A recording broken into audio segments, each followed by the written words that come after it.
வணக்கம் வியானா. வணக்கம். எப்படி இருக்கீங்க? சூப்பரா இருக்கேன். நீங்க எப்படி இருக்கீங்க? எல்லாரும் நல்லா இருக்கோம். ஸோ வெளியே வந்த பிறகு ரெஸ்பான்ஸ் எப்படி இருக்கு உங்களுக்கு? நான் எக்ஸ்பெக்டே பண்ணல. இவ்வளோ பேருக்கு என்ன பிடிக்கும். அண்ட் கொஞ்சம் பேருக்கு ஹேட் ரேட்ஸும் இருக்குது.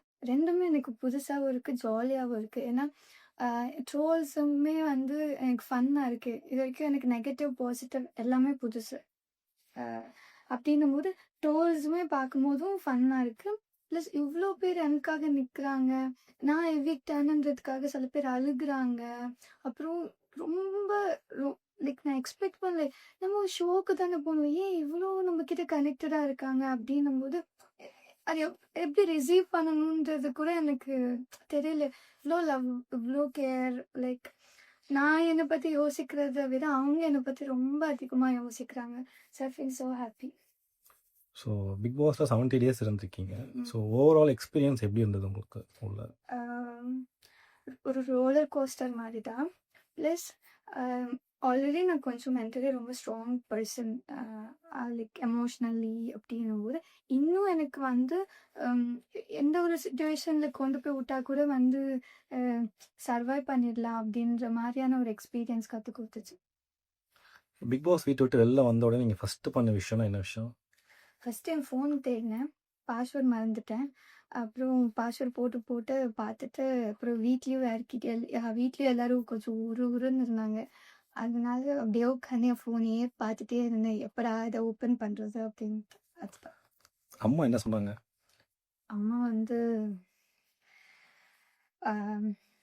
எனக்கு உன்னை பற்றி தெரியும், பட் ஸ்டில் இதெல்லாம் வந்து அவாய்ட் பண்ணியிருக்கலாம் அப்படின்னு சொல்லிட்டு ஒரு பெருசாக பேசலை. கொஞ்சம் இப்படி நம்ம வாக் பண்ணால் அந்த ட்ரெஸ் அங்கே இருக்குது அப்படி சொல்லுவாங்கள்ல, அந்த மாதிரி சாப்பாடு எங்கே இருக்குது அந்த மாதிரி தான் பேசுகிறாங்க. நானும் எக்ஸ்பிளனேஷன் கொடுக்கல. அப்படி வீட்டில் யாருக்கும் இருக்கிறன்னு தெரியாமல் இருந்துடலாம், அந்த மாதிரி சைலண்டாக ஓரமாக அப்படிதான் இருக்கேன். ஸோ நீங்கள் எக்ஸ்பெக்ட் பண்ணீங்களா இவ்வளோ ஃபேன்ஸ் இருப்பாங்கன்ட்டு வெளியில் வந்ததுக்கப்புறம்?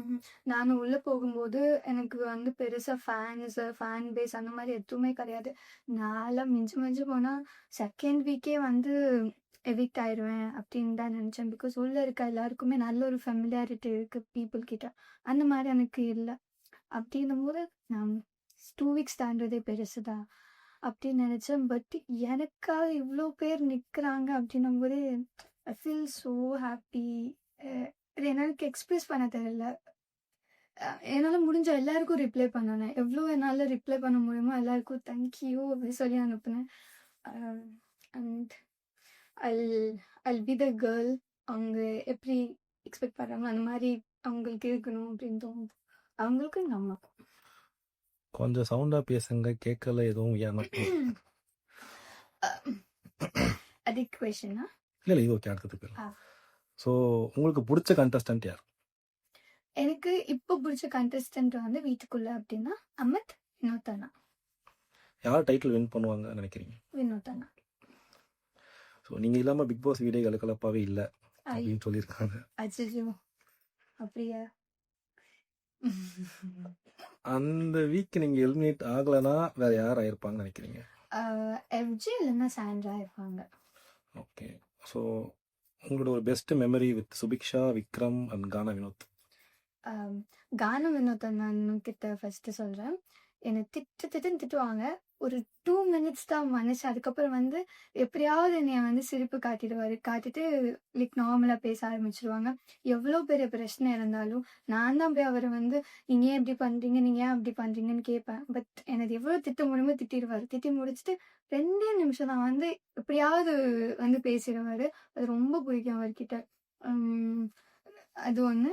சுபிக்ஷா வந்து எக்ஸ்ட்ரீமாக கேர் பண்ணுவாங்க. ஈவன் பேசிக்காத போது கூட நான் எங்கேயோ இருந்த ஒரு தடவை எனக்கு விற்கவே எதுவும் ஆச்சு.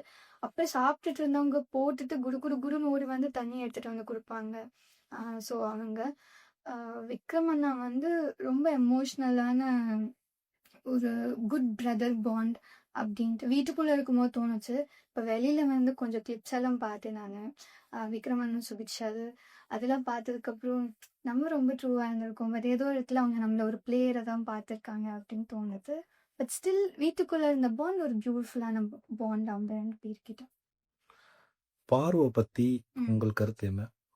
பாரு சார், ஷீஸ் பிளேயிங் கேம். சூப்பரா ஒரு கேம் விளையாடுறாங்க.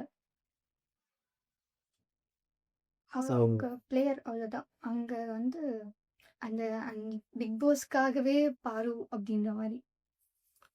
ஸோ உங்கள் அடுத்த பிளான் என்ன?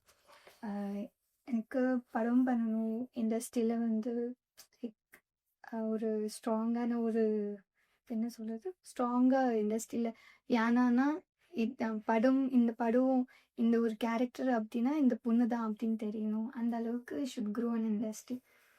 ஓகே. ஸோ வீட்டில் யார் ஃபேக்காக இருக்காங்க? வீட்டில் யார் ஃபேக்காக இருக்காங்கன்னு பர்டிகுலராக சொல்ல முடியாது. அது கேம்ன்றதுனால எல்லாரும் ஃபேக்காக இருக்காங்கன்ட்டுலாம் இல்லை. கேம் தெரியலையா.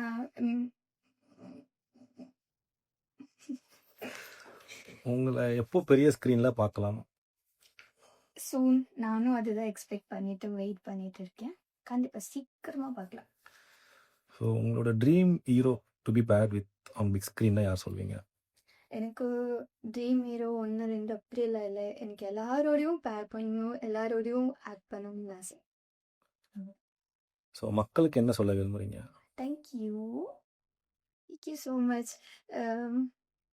லைக் நான் டைட்டில் வின் பண்ணனா இல்லையான்னு தெரியல, but I earn you guys. Even என்னுடைய அந்த லோயர் ஃபேஸில் கூட எனக்காக நின்று நிறைய இடத்துல பேசியிருக்கீங்க. So thank you so much and it's like hug. Thank you. Bye bye.